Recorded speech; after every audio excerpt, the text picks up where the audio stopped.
Eswari kitchen. இப்போ நம்ம பார்க்க போகிறது சிக்கன் வறுவல். சிக்கன் வறுவல் எப்படி செய்யலான்னு பார்க்கலாம். அதுக்கு தேவையான பொருட்கள்: 1/2 கிலோ சிக்கன், எலும்பு இல்லாமல் கறியாக நான் எடுத்து வச்சுருக்கிறேன். அதுக்கு மசாலா எடுத்து அரைச்சி வச்சுருக்கிறேன். இந்த மசாலாவை பற்றி நான் போன வீடியோவிலேயே போட்டிருக்கிறேன். நீங்கள் அதை பற்றி விவரம் தெரியணுன்னா கீழே இருக்கிற டிஸ்கிரிப்ஷன் பாக்ஸில் பார்த்துக்கோங்க. அப்புறம் இஞ்சி பூண்டு பேஸ்ட்டு 1 கப்பு, சின்ன வெங்காயம், தேங்காய் துருவல், கருவேப்பிலை கொஞ்சம் எடுத்து வச்சுருக்கேன். எல்லாம் மஞ்சள் எல்லாம் போட்டு வச்சு இப்போ கொஞ்சமாக உப்பு சேர்த்துக்கலாம். சேர்த்துட்டு இதை கொஞ்சம் புரட்டி போடணும், புளிச்சு விடணும். இந்த மாதிரி இதை பாருங்கள், புளிச்சு விட்டுட்டே இருக்கணும், புளிச்சு விடணும். புளிக்க விட்டால் தான் இந்த பச்சை வாசனையெல்லாம் போகும், அவுச்சு வாசனையெல்லாம் போகும்.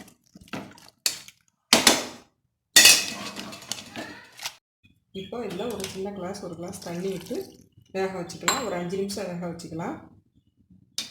இப்போ அது வெந்துக்கிட்டு இருக்கு, வேகட்டும். இப்போ நம்ம ஒரு கடாயை வச்சு அதில் ஒரு 50 மில்லி நல்லெண்ணெய் ஊற்றிக்கலாம். எண்ணெய் காஞ்சிருச்சு. இப்போ நம்ம எடுத்து நல்லா காஞ்சிருச்சு. இதில் நான் தட்டி வச்சுக்கிறேன் 1 கப் வெங்காயம் போட்டேன்.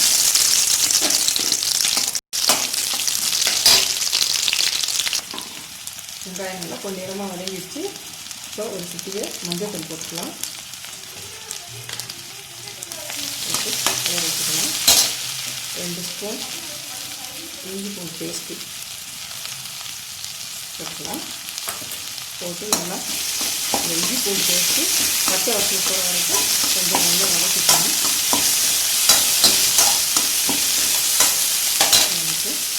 கொஞ்சமாக கருவேப்பிலை நல்லா வதங்கிடுச்சு. இப்போ 2 ஸ்பூன் மசாலா எடுத்து, சிக்கன் மசாலா எடுத்து அரைச்சி வச்சுருக்கிறேன், அது போட போகிறேன்.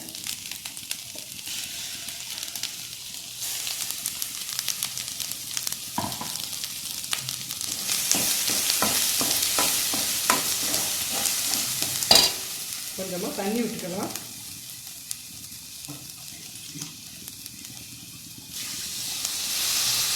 இந்த மசாலாவும் நல்லா பச்சை வாசனை போகிற வரைக்கும் கொஞ்சம் நல்லா வதக்கணும். அப்போ மட்டும் நல்லாயிருக்கும். இல்லைன்னா மசாலா அதுக்கப்புறம் நல்லா இந்த பச்சை வாசனை போயிடுச்சு. இப்போ நம்ம இந்த கறி ஒரு 5 நிமிஷம் வேக வச்சுருந்தோம். அந்த கறியை எடுத்து இதில் சேர்த்துக்கலாம்.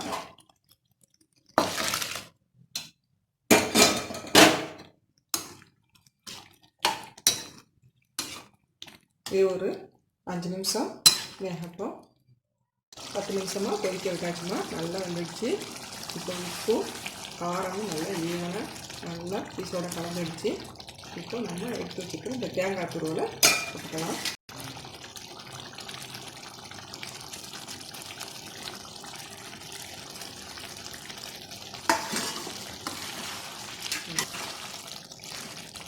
தேங்காய் துருவல் போட்டாச்சுமா. இது ஒருத்தர் அரைச்சி போடுவாங்க. இது வந்து நான் துருவி போட்டுக்கிறேன். நல்லா டேஸ்ட்டாக நல்லா இருக்கும். நல்லா கட்டியாக வந்துடுச்சு.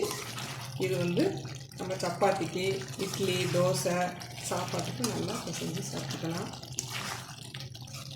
சூப்பரான கிரேவி ரெடி ஆகிடுச்சுமா.